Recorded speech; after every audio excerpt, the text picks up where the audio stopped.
बिस्मिल्लाहिर्रहमानिर्रहीम। अस्सलाम वालेकुम। मैं हूं हुरैन फातिमा और आप देख रहे हैं हिमायती न्यूज़ HD चैनल। नजर डालते हैं आज की अहम खबरों पर।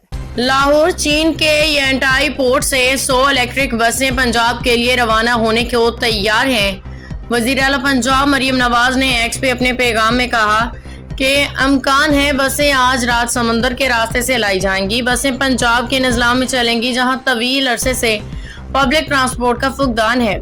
उन्होंने कहा कि अजला में मियांवाली, उकाड़ा, ननकाना साहिब, बिहाड़ी, पाकपतन और डीजी खान शामिल हैं। इन इलाकों में पहली बार बाज़ाब्ता पब्लिक ट्रांसपोर्ट सिस्टम मुतारिफ कराई जाएगी। किसी भी शहर जाना हो किराया सिर्फ 20 रुपये, बड़ा ऐलान हो गया। मरियम नवाज का कहना है कि बस सर्विस का किराया सिर्फ 20 रुपये मुकर्रर किया जाएगा। बसों में AC और वाईफाई सहूलत मौजूद, खुदकार टिकटिंग सिस्टम नस्ब होगा। वज़ीर आला पंजाब ने बताया कि बसें माजूर अफराद के लिए मौजूद डिज़ाइन की गई हैं। शहरियों का महफूज आरामदेह जदीद सफर की सहूलत मिलेगी। अब तक के लिए इतना ही। मजीद खबरों और अपडेट से बाखबर रहने के लिए देखते रहें हिमायती न्यूज़ HD चैनल।